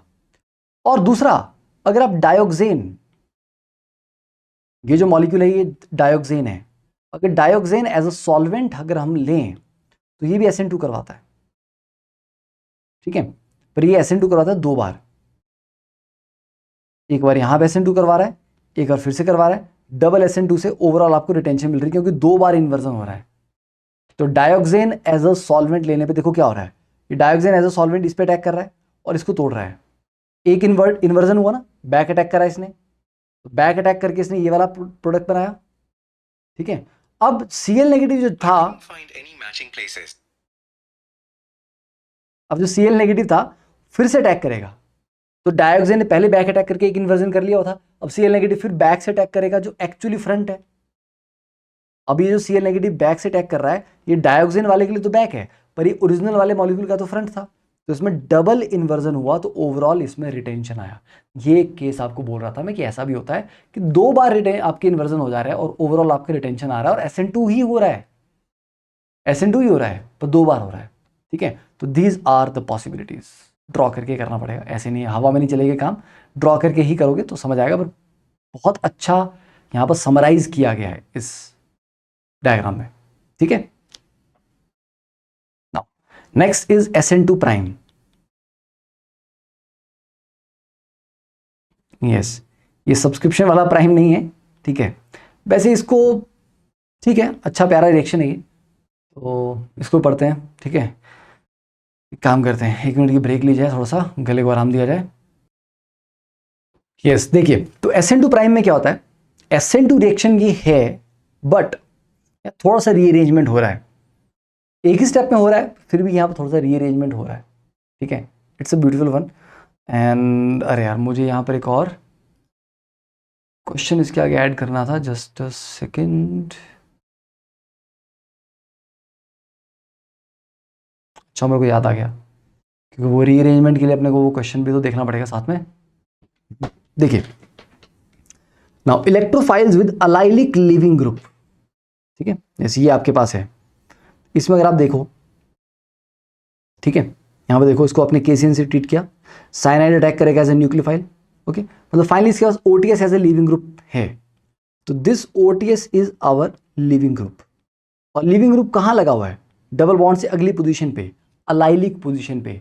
तो जब अलाइलिक पोजीशन पे लिविंग ग्रुप लगा हो तो SN2 के 2 तरीके हैं, एक तो तुम्हारा न्यूक्लियोफाइल सीधा यहाँ अटैक करे, ओटीएस को बाहर निकाले, सीधा वहीं पे अटैक करे जहां पे लगा हुआ, जो कि हम नॉर्मली करते आए हैं कि लिविंग ग्रुप से एग्जैक्टली 180 डिग्री से वो अटैक करता है, बस पीछे से अटैक कर दिया। दिस इज वन मेथड जो अब तक हम पढ़ते आए। But there is another method, क्योंकि यहां पर बीच में डबल बॉन्ड है, ठीक है। तो जब हमारे पास अलाइलिक पोजीशन पे लिविंग ग्रुप होता है तो ये नॉर्मल SN2 भी कर सकता है और SN2 प्राइम भी ये कर सकता है, ठीक है। Substitution, now SN2 prime substitution में क्या होता है, the lone pair on the nucleophile moves to form a bond. अब देखो यार इसको भी छोड़ो, सीधी सी कहानी ये है कि ये क्योंकि डबल बॉन्ड है, ये आगे जंप करेगा और OTS को बाहर निकालेगा, ठीक है। और ये जब आगे जंप करेगा तो ये यहां पर पीछे पॉजिटिव सेंटर क्रिएट करेगा जिसके ऊपर न्यूक्लियोफाइल अटैक करता है। तो न्यूक्लियोफाइल यहां अटैक करता है, ये वाला बॉन्ड यहां मूव करता है और OTS जो आपका लिविंग ग्रुप है वो बाहर निकल जा रहा है, ठीक है। तो डबल बॉन्ड यहां पे आ गया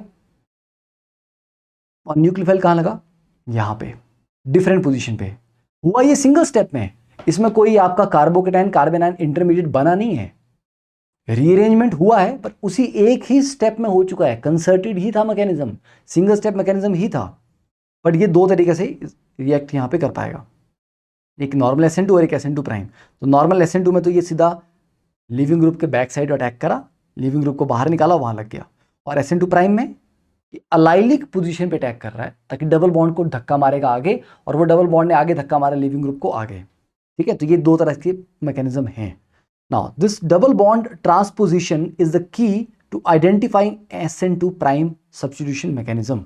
कि अगर कुछ इस तरह का आपको लग रहा है कि सर लिविंग ग्रुप तो यहां से निकला पर नया न्यूक्लियोफाइल तो यहां लगा है, ये कैसे हो गया, तो आपको आइडिया लग जाएगा कि बॉस जिस पोजीशन से लिविंग ग्रुप निकला है वहां नहीं लगा न्यूक्लियोफाइल, तो दैट मीन्स ये फिर अगर ये SN2 से हुआ है तो फिर SN2 प्राइम ही है, ठीक है। तो बस उससे आपको आइडिया लगता है कि डबल बॉन्ड आपका मूव किया है, तो डबल बॉन्ड की मूवमेंट से कंफर्म हो जाता है कि SN2 प्राइम मैकेनिज्म है। But it is very difficult to predict whether a particular allylic halide और pseudo halide will undergo SN2 और SN2 prime substitution with a particular nucleophile.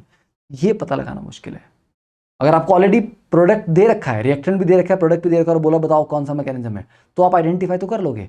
But आपको अगर ये ऐसे ही रिएक्टेंट दे दिया जाए और बोला जाए बताओ SN2 होगा या SN2 प्राइम होगा, ये पता लगाना बहुत मुश्किल है कि वो SN2 से जाएगा या वो SN2 प्राइम से जाएगा, समझे, ठीक है। तो this is from Jerry March, okay. इससे ज़्यादा डिटेल आपको पढ़ने की उसमें जरूरत नहीं है, इतना काफी है। अब इसके ऊपर एक क्वेश्चन कर लेते हैं, let me find the question. When sodium ethoxide, ठीक है, देखिए क्वेश्चन हमारे पास है, when sodium ethoxide reacts with, उसको भी छोड़ा है, डायरेक्टली हम रिएक्शन लिखते हैं,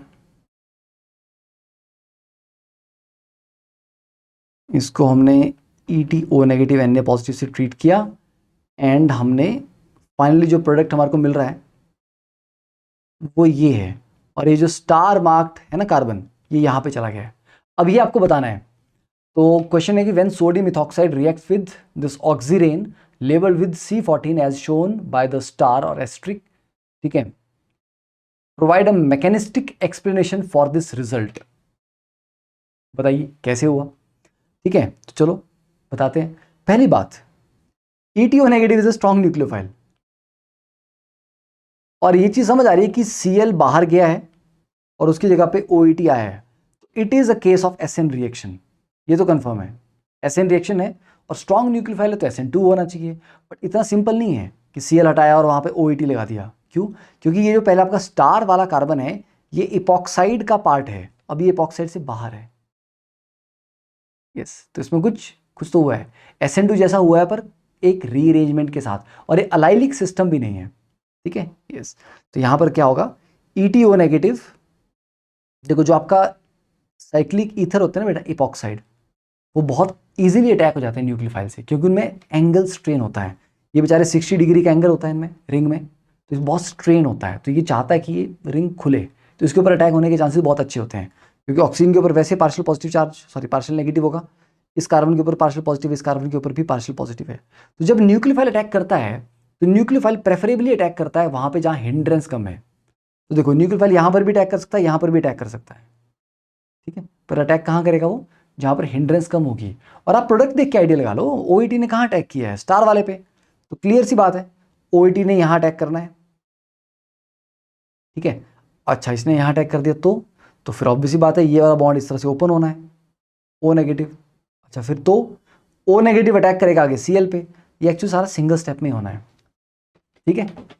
तो इसने अटैक किया यहाँ पे, ये वाला बॉन्ड खुला, ये O नेगेटिव बना, और O नेगेटिव ने आगे इस कार्बन पे अटैक किया, Cl को बाहर निकाला एक ही स्टेप में, क्योंकि O negative is strong nucleophile again, और एक कार्बन क्लोरीन बॉन्ड पे फिर अटैक हो सकता है। तो ये ऐसे हुआ, ठीक है।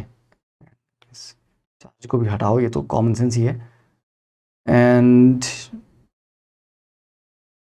ये आपको प्रॉपर मैं, चलो यार प्रॉपर क्या समझा दिया हमारे को। ये वाला बॉन्ड शिफ्ट करेगा और यहाँ अटैक करेगा और Cl को बाहर निकालेगा, ऐसा हुआ ये, ठीक है। तो बीच में अगर आपने कुछ फिर भी सोचना होगा सर क्या हुआ, तो कुछ ऐसा हुआ, O पे नेगेटिव चार्ज और यहाँ पे OET ऐसा, और फिर उसके बाद इस O नेगेटिव ने यहाँ अटैक करा और Cl को बाहर निकाला, समथिंग लाइक दिस। पर ये एक ही स्टेप में हो गया। तो ये एक्चुअली आपका ये SN2 प्राइम वाला मैकेनिज्म है, ओके। बस तो ये था। तो सिर्फ अलाइलिक वाले में नहीं, इस तरह के वाले में भी आप इसको कर सकते हो।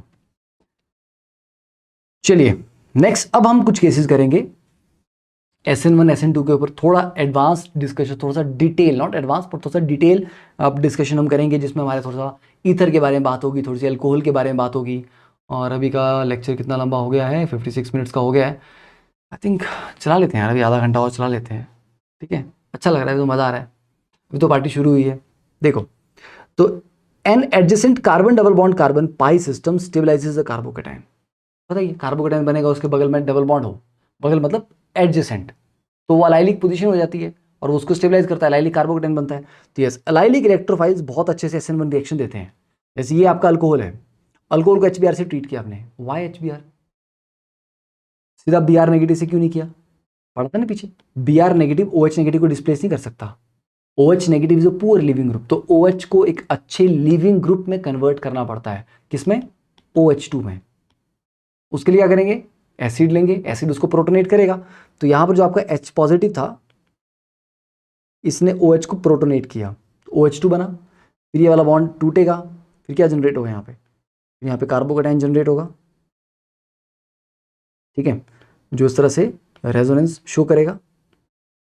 फिर उसके ऊपर Br नेगेटिव अटैक कर लेगा, बहुत सिंपल सी बात है, उसके ऊपर Br नेगेटिव अटैक करेगा एंड ये बन गया प्रोडक्ट, सिंपल। तो हाँ, तो अलाइलिक पोजीशन थी और अलाइलिक कार्बोकेटाइन था, इसलिए ये रिएक्शन बहुत आसानी से SN1 से हो गया, सिंपल। नेक्स्ट, अब देखो ये दो बड़े प्यारे सेम मैकेनिज्म है, ये दोनों केस, इसका HBr से रिएक्शन कराओ चाहे इसका कराओ, 1-2 मिनट लेके ना इसको अच्छे से सॉल्व करो और देखो क्या क्या बन सकता है, क्या मल्टीपल प्रोडक्ट बनने की चांसेस हैं तो क्या क्या बन सकते हैं, ठीक है। 2 मिनट लेके पहले उसको सॉल्व करो दोनों को। तो चलो पहले वाले करते हैं। तो पहले वाले में पहले आपका H पॉजिटिव का मतलब OH का प्रोटोनेशन होगा, दूसरे वाले में भी यही होगा। तो OH2 पॉजिटिव बन गया यहाँ पे पहले, और इन जनाब के पास भी नीचे OH2 पॉजिटिव बन गया, और इसके बाद इसने H2O लूज कर दिया, इसने भी H2O लूज कर दिया, ठीक है। तो यहाँ जो बना हमारे पास कार्बोकेटाइन, ये एंड ये, ओके। दोनों अलाइलिक हैं, हाँ जी दोनों अलाइलिक हैं, दोनों में रेजोनेंस हो जाएगी, यस दोनों में रेजोनेंस हो जाएगी, ये ऐसे हो जाएगा और ये ऐसा हो जाएगा,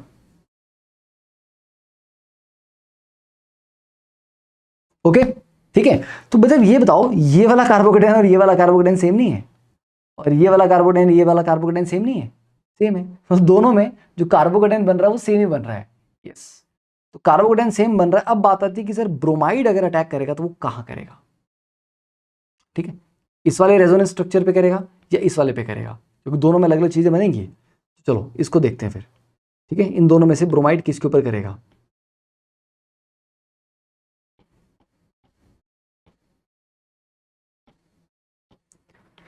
ठीक है, तो ऑब्वियसली बात है these two are resonating structures, but अब अगर ब्रोमाइड को अटैक करना है, ठीक है, लेट्स से ब्रोमाइड ने यहां पर अटैक किया, ये वाला प्रोडक्ट बन जाएगा, और लेट्स से ब्रोमाइड ने यहां पर अटैक किया, ये वाला प्रोडक्ट बन जाएगा। Which is the major product? क्या लग रहा है तुम्हें, कौन सा मेजर प्रोडक्ट होना चाहिए? अगर आप कार्बोकेटाइन के अकॉर्डिंग सोचो तो इनमें से ज्यादा स्टेबल रेजोनेटिंग स्ट्रक्चर कौन सा है इन दोनों में से? Which is more stable resonating structure? ये वाला, क्योंकि अलाइलिक प्लस 2 डिग्री है और ये वाला सिंपल अलाइलिक 1 डिग्री है। ठीक है, तो कार्बोकेटाइन की अगर हम बात करें तो this one is more stable. ठीक है, यस, तो जो कार्बोकेटाइन ज्यादा स्टेबल है, जल्दी बनेगा तो रिएक्शन फास्ट होगा, तो काइनेटिक प्रोडक्ट। पर ये जो एंड प्रोडक्ट है ये तो अल्कीन है ना यार, जो आपको फाइनली बन रहा है वो क्या है, कौन सी कैटेगरी का कंपाउंड है वो, किस फैमिली का है? एल्कीन। ये वाला भी अल्कीन है। एल्कीन की स्टेबिलिटी किस पे डिपेंड करती है? Number of hyperconjugations, double bond के साथ कितने अल्काइल ग्रुप जुड़े हैं। ये डबल बॉन्ड तो टर्मिनल हो गया, ये डबल बॉन्ड तो बीच में है। तो अल्कीन के अकॉर्डिंग अगर देखा जाए तो स्टेबल अल्कीन कौन सी है? This one. बट इसका कार्बोकेटाइन उतना स्टेबल नहीं है, इसका कार्बोकेटाइन लेस स्टेबल है, तो थोड़ा रिएक्शन स्लो होगा। तो ये रिएक्शन स्लो है बट अल्टीमेटली जो प्रोडक्ट है वो ज्यादा स्टेबल है, तो ऑब्वियसली ये आपका थर्मोडायनेमिक प्रोडक्ट हुआ कि एंड प्रोडक्ट जो है इसमें ज्यादा स्टेबल बन रहा है। ठीक है, तो ये जो आपका प्रोडक्ट है this is your thermodynamic product. But ये वाला जो आपका है this is your kinetic product. क्यों? क्योंकि ये उस कार्बोकेटाइन से बना जो ज्यादा स्टेबल था, फास्ट बना, बट एक्चुअली जो एंड प्रोडक्ट है वो उतना स्टेबल नहीं है, वो लेस स्टेबल है, तो ये काइनेटिक प्रोडक्ट है। तो बेटा फिर ऑब्वियसली बात है मेजर क्या बनेगा? थर्मोडायनेमिक प्रोडक्ट ही बनता है मेजर।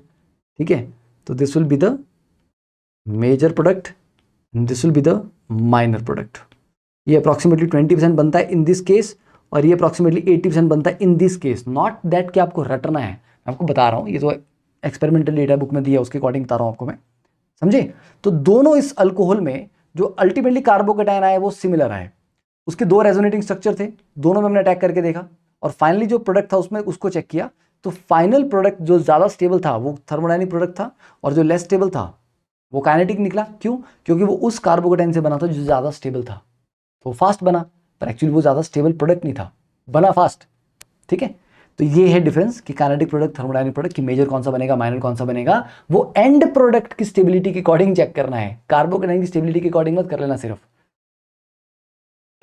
तो अब अगर हम कंपैरिजन करें भी कि किसी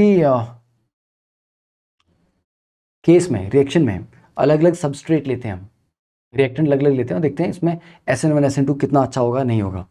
तो रेट ऑफ सॉल्वोलाइसिस, ठीक है, this is also from Clayden, rates of solvolysis of alkyl chlorides in 50% aqueous ethanol इस, तो इस कंडीशन में ये मेजरमेंट ली गई हैं। तो ये यूनिवर्सल डेटा नहीं है कि तुम इसको कहीं पर भी अप्लाई कर दोगे, ये सिर्फ इस पर्टिकुलर टाइम पे इस केस के लिए लिया गया है, but it will give you an idea कि कितना डिफरेंस आता है।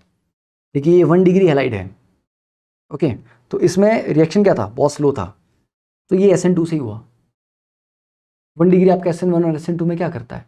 SN2 ही देता है, सिंपल। और ये सॉल्वोलाइसिस करवा रहे हो आप, तो आप अब बोलोगे कि सर आपने तो बोला था कि सॉल्वोलाइसिस आपका किससे होता है, SN1 से होता है। सॉल्वोलाइसिस मेनली SN1 से होता है। तब तो उसका देखो इसका रिलेटिव रेट कितना है, 0.07। ठीक है, probably all SN2, it is very slow. ठीक है, समझे? थोड़ा सा SN1 होगा, बट मेनली क्योंकि SN2 इसमें कंपैरेटिवली बेटर है क्योंकि 1 डिग्री है, स्टेरिक इंटरेस्ट नहीं है, और कार्बोकेटाइन ज़्यादा स्टेबल नहीं होगा, इसलिए SN1 उतना फेवरेबल नहीं था। ये 2 डिग्री आ गया, 2 डिग्री में can do SN1 but not very well, okay, in this case. और ये भी मैं बोल रहा हूँ कि ये यूनिवर्सल नहीं है, ये 50% एक्वस इथेनॉल सोल्यूशन लिया हुआ है। ठीक है, एक पर्टिकुलर टाइप का सॉल्वेंट लिया हुआ, एक पर्टिकुलर टेम्परेचर और एक पर्टिकुलर केस के लिए हम कर रहे हैं। 3 डिग्री में सडनली 2100, मतलब 3 डिग्री बहुत अच्छा SN1 देता है, very good at SN1। Allylic 1, मतलब 3 degree is faster than allylic, 2100 Guna fast था इस केस में। यस, SN1 हो गया, अलाइलिक में स्टेबल कार्बोकेटाइन बनता है, हो गया। अब ये वाला भी अलाइलिक है, पर ये सब्स्टिट्यूटेड अलाइलिक है, इसमें अलाइलिक के आगे कुछ नहीं है, इसमें अलाइलिक के आगे भी ग्रुप है, वो एक्स्ट्रा डोनेशन देके उसको और स्टेबलाइज करेगा, तो इसमें फर्दर स्टेबलाइजेशन है। तो ये और ज़्यादा स्टेबल हो गया। इसमें 2 ग्रुप लगा दिया आपने, तो 2 जगह से डोनेशन आ रही है, तो इसमें जो कार्बोकेटाइन बनेगा और भी स्टेबल बनेगा, तो वो और ज़्यादा अच्छा हो गया। क्यों? क्योंकि जब यहाँ पे एलाइलिक कार्बोकेटाइन बनेगा और उसकी रेजोनेंस स्ट्रक्चर आप बनाएंगे तो फिर पॉजिटिव चार्ज घूम फिर के यहाँ पे आएगा। ये 3 डिग्री प्लस अलाइलिक हो जाएगा इवेंचुअली, जब ये बनेगा ना ये। अभी यहाँ पे पॉजिटिव चार्ज आएगा जब Cl बाहर जाएगा, ठीक है। फिर ये जो पॉजिटिव चार्ज आएगा ये घूम के फिर यहाँ जाएगा अगले रेजोनेटिंग स्ट्रक्चर में, तो वो वाला स्ट्रक्चर कैसा बनेगा? 3 डिग्री प्लस अलाइलिक। तो वो नॉर्मल 3 डिग्री से तो काफ़ी फास्ट होगा ना वो, तो ये 1,30,000। नॉर्मल 3 डिग्री से ज़्यादा फास्ट होता है 3 डिग्री अलाइलिक, क्योंकि वो 3 डिग्री भी और साथ में अलाइलिक भी, दोनों उसको बेनिफिट मिल रहे हैं। और ये अगर आप यहाँ पे अल्काइल की जगह फिनाइल ग्रुप लगाते हैं तो वो भी काफ़ी स्टेबलाइज करता है, क्योंकि बेंजीन लगाने से क्या होता है, जो पॉजिटिव चार्ज है वो और ज़्यादा आगे तक डीलोकलाइज होगा, रेजोनेंस जो थोड़ा और ज़्यादा होगी, नंबर ऑफ रेजोनेटिंग स्ट्रक्चर ज़्यादा होंगे। तो इस तरह से आप देख सकते हो कि हाँ SN1 किस तरह से इंप्रूव करता रहा 3 डिग्री में अलाइलिक में, सब्स्टिट्यूटेड अलाइलिक में, 3 डिग्री अलाइलिक में, बेंजाइलिक में, right. Then carbocations are also stabilize by adjacent lone pair. जैसे नॉर्मली कभी कभी अगर आप क्वेश्चन देखो कि CH3O CH2Cl, इसके ऊपर अगर आप बोले कि सर इसमें न्यूक्लियोफाइल का अटैक करवाना है, क्या मैकेनिज्म होगा? तो आपको लगेगा सर ये तो 1 डिग्री सा लग रहा है, सर ये SN2 से जाएगा, ये है ना, ऐसा लग रहा है ना, पर ऐसा नहीं होगा। क्यों? ये SN1 से जाएगा। क्यों जाएगा?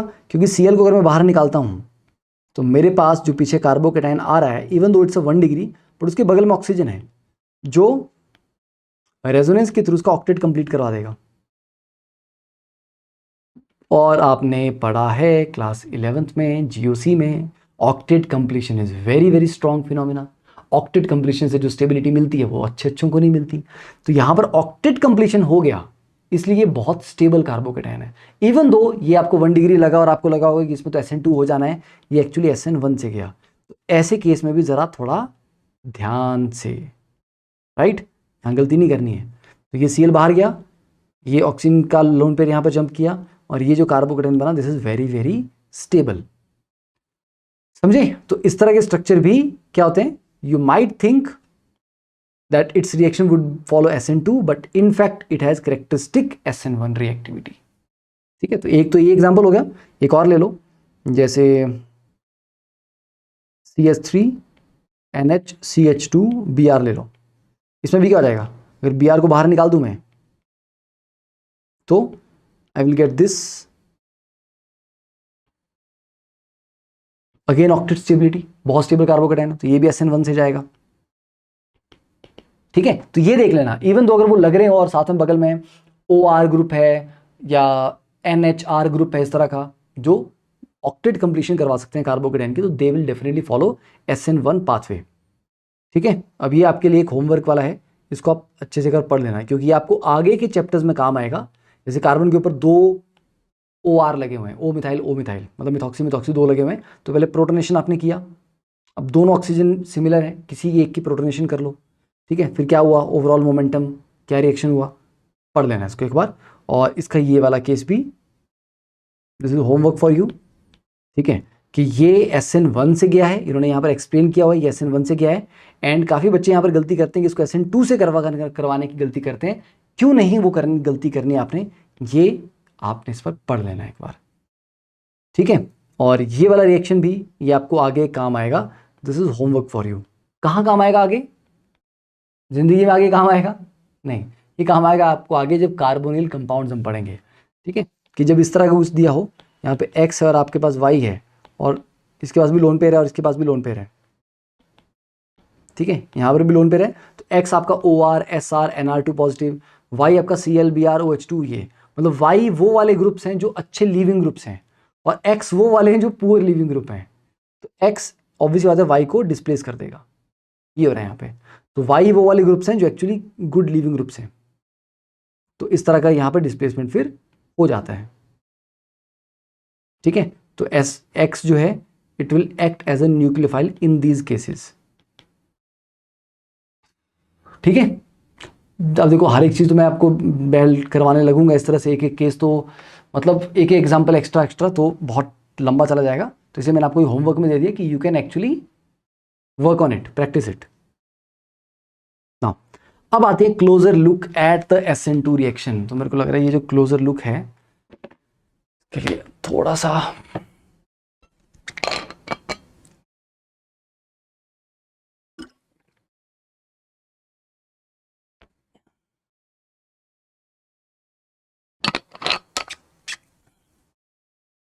देखिए, another simple alkyl groups methyl and primary alkyl groups always react by SN2।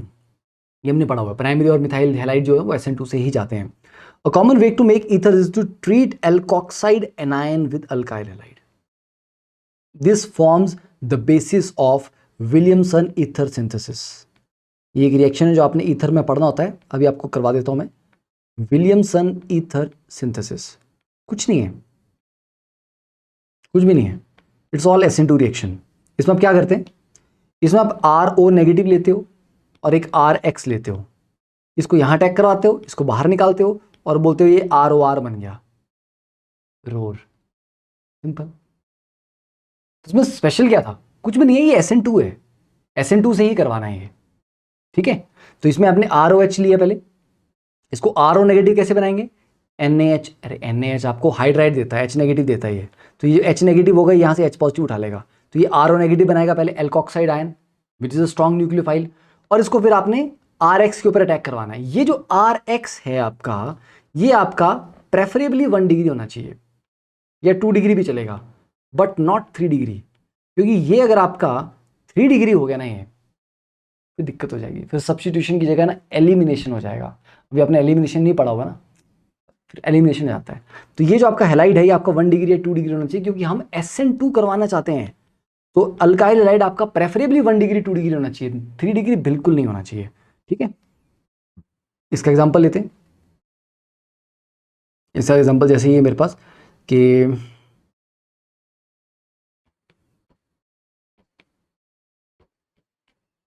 Tert butoxide है, ठीक है, प्लस CH3Br, तो क्या होगा, आप लोगों से तो बल्कि न्यूक्लियोफाइल है, ठीक है, बड़ा है, बट ये बहुत ही छोटा है CH3Br, तो ये अटैक कर लेगा, तो दिक्कत नहीं है। इस CH3Br पे थोड़ा एक्स्ट्रा ग्रुप लगे होते तो फिर ये प्रॉब्लम हो सकती थी। तो ये भाई साहब ने यहाँ अटैक किया, Br को बाहर निकाला, और जो एंड प्रोडक्ट बन गया that is tert butyl methyl ether, ये बन गया।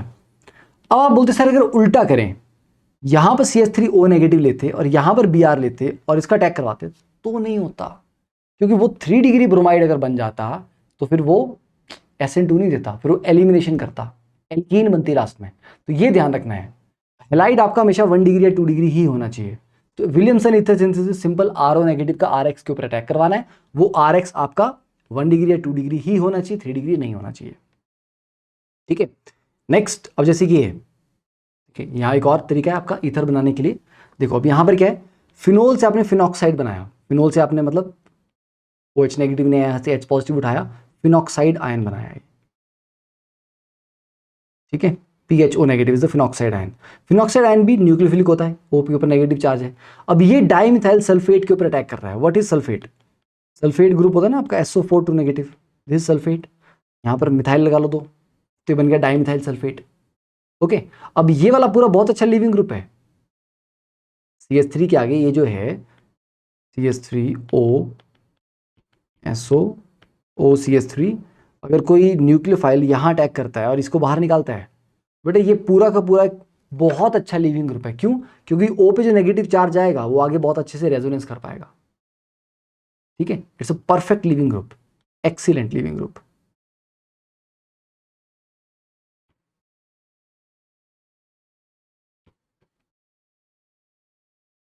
ओके, तो इसलिए हम O नेगेटिव का यहाँ मिथाइल पे अटैक करवाया, ये लिविंग ग्रुप बाहर निकल जाएगा और ये मिथाइल यहाँ चिपक जाएगा, तो ये आपका बन गया ईथर। ऐसे भी कर सकते हो। तो सबसे इंपॉर्टेंट ये होता है कि ये R के आगे ये जो भी Z लगा हुआ है, this should be good leaving group, ताकि वो आसानी से निकल जाए। तो विलियमसन ईथर सिंथेसिस आपको समझ आया, ठीक है। कि आप ऐसा भी कर सकते हैं कि आपने फिनोल लिया, फिनोल को आपने OH नेगेटिव से ट्रीट किया, मतलब बेसिक सॉल्यूशन से, तो बेस उसको फिनॉक्साइड बना देगा O नेगेटिव, और O नेगेटिव को फिर आपने ट्रीट कर लिया, ऐसे मान लीजिए CH3CH2Br से, यहाँ अटैक किया, Br को बाहर निकाला, and the end product is OCH2CH3 इस तरह से। तो this is Williamson ether synthesis, simple. Okay next, हाँ अब एक काम करते हैं ना, इस वाले पार्ट को थोड़ा अगले लेक्चर में करते हैं, बिकॉज ये थोड़ा सा इंटरेस्टिंग और थोड़ा समझने वाला है बहुत। ये लेक्चर थोड़ा लंबा हो चुका है, तो आपकी हो सकता है कि अभी दिमाग थोड़ा सा थक गया हो, ठीक है। और वैसे भी काफ़ी चीज़ें हैं पढ़ने के लिए, आप एक उनको रिवाइज भी करो। ये वाला पार्ट फिर हम नेक्स्ट लेक्चर में करते हैं 3.3 में, ठीक है। अगर 3.3 जाएगा अभी, ऐसे भी तो काफ़ी है, काफ़ी स्लाइड्स हैं, ठीक है। अब तक मैंने 51 स्लाइड्स की हैं, अभी हमारे पास 80 हैं इसमें। फिर हमारा सब्स्टिट्यूशन कंप्लीट होगा और उसके बाद NGP है, फिर उसके बाद एलिमिनेशन है। बहुत कुछ कवर कर रहे हैं हम एक्चुअली। तुम्हारा अल्कोहल ईथर कह रहे सारे फंडामेंटल सारे कवर हो जाने हैं इसमें। इसके बाद जो स्पीड होगी, एक लेक्चर में अल्काइल हैलाइड्स के सारे प्रिपरेशन रिएक्शन, एक में अल्कोहल एक में ईथर, फिर डन, ठीक है। चलिए तो मिलते हैं, तब तक के लिए एक बार पढ़ो उसको अच्छे से, रिवाइज करो। नोट्स आपको मैं इकट्ठे दूंगा, फिर पूरे लेक्चर 3 के 3.1 3.2 3.3 के इकट्ठा अपलोड करूंगा, ठीक है। See you in the next class, bye.